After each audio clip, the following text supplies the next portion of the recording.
lo que es la situación laboral del país y también en el plano internacional. Buenas tardes, licenciado, ¿cómo está? Buenas tardes. ¿Cómo está todo? Muy bien, muy bien. Qué bueno, nos alegramos muchísimo. Encantado. Y más ahora que estamos prácticamente todavía celebrando lo que es el Día, ¿verdad?, Internacional del Trabajo, que ayer, 1 de mayo, pues se cumple un año más de lo que sucedió en Chicago en el año 1886 con los trabajadores.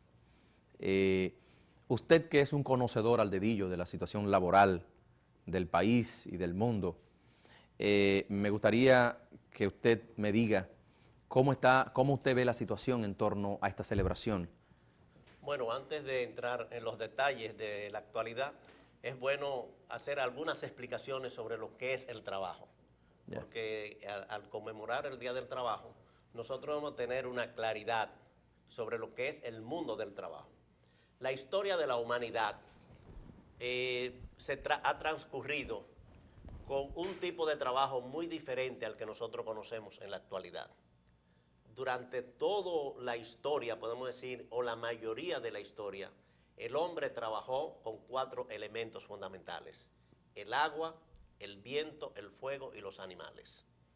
Todo el trabajo se hacía normalmente el hombre, o sea, era un trabajo humano. No se conocían las maquinarias, no se conocían todas las cosas que tenemos ahora que han desplazado el trabajo humano, y nosotros debemos dignificar en estas fechas lo que es el trabajo humano. En 1769 es cuando se hace el primer invento, que fue la máquina de vapor, que dio inicio a lo que se llama la revolución industrial. Y antes de 1769, los elementos del trabajo era la persona, lo que la persona hacía con ayuda de los animales y con el auxilio del fuego, el agua y el viento. El invento de la máquina de vapor, que es el agua calentada, podemos decir, con una polea y un dínamo que pone en función esa agua, ese vapor, que fue lo que se llamó la máquina de vapor, fue instalada inicialmente en los telares. Antes se hacía el trabajo manual de sacar el algodón, de convertir el algodón en hilo, de ponerlo en forma horizontal y vertical en un telar, en una madera, y apretando entonces se convertía ese algodón en tela. Cuando apareció la máquina de vapor, lo que 50 personas hacían durante una semana, esa máquina lo hacía en 4 horas. Y se implantó la máquina de vapor, y después la máquina de vapor se fue utilizando primero en grandes conglomerados en el transporte. Antes, la velocidad que tenía el hombre era como podía caminar o correr o como podía andar en un animal.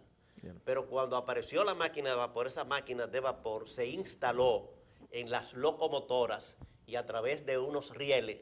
Entonces, esa locomotora con una máquina de vapor con carbón, pero no el carbón que nosotros conocemos, sino carbón mineral, entonces podía transportar personas y mercancías hasta de un pueblo a otro. Y eso revolucionó las comunicaciones a través del transporte. Y después esa máquina de vapor que se instaló en la navegación y aparecieron los vapores, que era como se llamaban, entonces ya no era lo que corría el viento, sino era manejado a través de una máquina de vapor. Yeah. Y eso cambió, revolucionó la comunicación entre los pueblos, entre los países y hasta los continentes.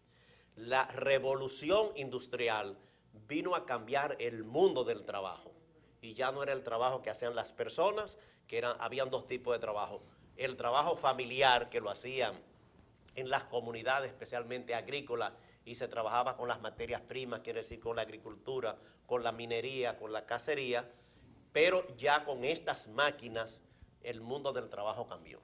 Y otro tipo de trabajo que había antes era el trabajo de esclavos. Casi todos los países grandes tenían países que eran de ellos, y la cual la mayoría lo utilizaban como esclavo. no solamente en República Dominicana, sino eso fue una tendencia mundial, y quienes hacían el trabajo duro en todas partes eran esclavos, africanos o no importa, indios o lo que fuera. Quiere decir, la revolución industrial transformó el mundo del trabajo y aparecieron nuevas maquinarias. Pero esa transformación del mundo del trabajo se hizo en base a la explotación, y los trabajadores debían trabajar durante 18 horas, durante 14 horas, los niños trabajaban 18 horas, las mujeres tenían que trabajar y hubo una explotación. Y nació de parte de la revolución industrial en ese proceso una nueva clase que antes no existía, una clase social que se llama la clase obrera. Y la clase obrera es un producto de la revolución industrial y es una clase basado en el mundo del trabajo, en la cual la persona hace una obra, hace un trabajo, y esa clase obrera engendró una organización que actualmente todavía se conoce como sindicalismo. Y el sindicalismo, como producto de la revolución industrial, es el organismo que representa los intereses y los derechos de los trabajadores frente a la explotación, producto de la maquinaria. Y vino una gran confrontación de parte de los trabajadores que eran obreros y los patronos, porque la situación era de explotación en todos los niveles. Habían, por ejemplo, niños trabajadores que morían en la edad del desarrollo porque comenzaban a trabajar a los 6, a los 8 años, nunca veían el sol porque trabajaban en minas, y cuando llegaban al desarrollo morían porque su cuerpo nunca había recibido los rayos del sol. Y así había mucha explotación, especialmente con los niños. Por la organización de los trabajadores, entonces comenzaron a dictarse leyes. Las primeras leyes fueron en Inglaterra, limitando el trabajo de los niños a 16 horas diarias, limitando el trabajo de las mujeres, y después fueron reduciéndose las horas de trabajo.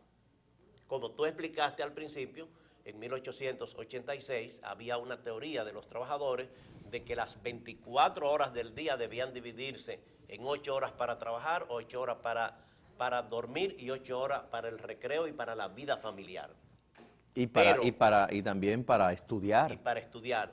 Pero como los que eran trabajadores debían ir las 3-8, las 3-8, como se le llama. pero como los trabajadores tenían que trabajar 14 y 18 horas, pues no tenían tiempo ni para estudiar, ni para estar Claro. con su familia, ni para dormir lo suficiente. Y Que es, eso fue lo eso que es trajo, prácticamente ser esclavo. bueno, en aquella época era así. Eso fue lo que motivó la masacre que hubo en Chicago, los mártires de Chicago, y que en todas partes se conmemora el Día Internacional del Trabajo En la por plaza, esa situación. en la plaza Haymar. High Market Square, que es la plaza de Eno, que está en Chicago. Después de eso, las organizaciones de trabajadores entonces se fueron ya constituyendo en organizaciones no solamente nacionales. Naturalmente el movimiento sindical nació en Europa, especialmente en Inglaterra, después se desarrolló en Francia, después fue a Estados Unidos, y se comenzaron a crear a principios del siglo pasado organizaciones internacionales. ¿Para qué? Para defender a los trabajadores fundamentalmente de acuerdo a los sectores de producción. O sea, los que son del transporte en una parte, los que son textil en otra parte, los que son educadores en otra parte, los campesinos, así, y se fueron creando federaciones internacionales, siendo las primeras a principios del siglo pasado, y esas organizaciones se fueron subdividiendo en 3 grandes centrales mundiales. Una que representa el sindicalismo de tipo socialista o en algunos casos capitalista, otro de tipo comunista y otro de tipo cristiano. Los nombres, licenciado. Esas organizaciones son, en el mundo comunista se creó primero la Internacional Sindical Roja, que eran solamente de trabajadores comunistas en la Unión Soviética fundamentalmente. Después eso dio paso a la creación, en 1920 se creó la Confederación Internacional de Sindicatos Cristianos, y también después de terminada Esa es la la primera... SLFSIO. No, esa es la Confederación Internacional de Sindicatos Cristianos. Después, cuando se hizo la Segunda Guerra Mundial, en la Segunda Guerra Mundial participaron juntos los países capitalistas y los países comunistas. O sea, yo le hice la pregunta porque yo conozco, está la ORIT, Está la CIOLS. Sí, pero la URIT es regional de América Ok, Latina. ok. La CIOL es internacional. Ok. Entonces, al terminar la Segunda Guerra Mundial, como los países capitalistas y comunistas estaban aliados frente a los nazis, esa alianza política trajo una alianza sindical y se creó en 1945 la Federación Sindical Mundial, en la cual estaban capitalistas y comunistas. Y por otra parte estaba la Confederación Internacional de Sindicatos Cristianos, que era minoritaria, más pequeña en comparación a la otra. Una pregunta, la CMT, Sí, la ahora CMT, voy a eso. ok, Cuando hubo una división política entre los rusos y los norteamericanos, el capitalismo y el comunismo, entonces la Federación Sindical Mundial, que había sido unitaria, se dividió y se creó entonces una nueva organización en 1949, que es la Confederación Internacional de Organizaciones Sindicales Libres, CIOLS. sí, la que yo Entonces, le acabo de mencionar. Sí. crearon la FCM, que se quedó siendo comunista, la CIOLS de los países aliados y la Confederación Internacional de Sindicatos Cristianos, que se quedó siendo minoritaria con organizaciones de inspiración cristiana. Así se desarrolló y cada una de esas organizaciones, a su estilo, defiende los intereses de los trabajadores. Hay organizaciones que están más aliadas a los gobiernos o a los partidos políticos, como en el sistema comunista, hay otros que son más democráticos, pero en el fondo todas las organizaciones sindicales tienden a defender los intereses de los trabajadores. Quiere decir, nosotros, que siempre hemos estado ubicados dentro del sindicalismo cristiano, defendemos el trabajo fundamentalmente, ¿por qué? Porque el trabajo es una expresión humana. Los trabajadores no somos ni máquinas ni somos bestias, sino somos personas humanas. Y la persona humana dentro del universo es lo más importante porque estamos hechos a semejanza de Dios. Ni las máquinas ni los animales están hechos a semejanza de Dios. Por lo tanto, el trabajo que hace una persona humana tiene una dignidad y tiene una supremacía sobre el capital, que es un instrumento material, o sobre otro instrumento. Entonces, el trabajo humano quiere decir, nosotros tenemos que defender el trabajo que hacen las personas porque es el trabajo de la persona humana. ¿Qué pasa en la actualidad? Los procesos de globalización, la globalización, por ejemplo, ha traído una mayor producción, un mayor beneficio. Económicamente el mundo está mejor, pero la globalización ha afecta, traído el desempleo, porque ha sido la porque introducción de máquinas, sustituye la mano de obra. porque son maquinarias que sustituyen el trabajo humano. Detrás de todo, no importa lo que sea, hay el hombre, está la máquina, está el trabajo humano. Toda la riqueza que hay en el mundo, toda la belleza que hay en el mundo es el trabajo humano, el trabajo físico o intelectual de los trabajadores. Quiere decir, cualquier parte que tú pases y que tú veas de eso si es grande, eso sí es el trabajo humano. Ahí está la mano del trabajador. Aunque hayan utilizado maquinarias. Entonces, el sistema que estamos viviendo ahora, la globalización, ¿cuál es el problema fundamental? Que la máquina ha ido en sustituto del trabajo humano.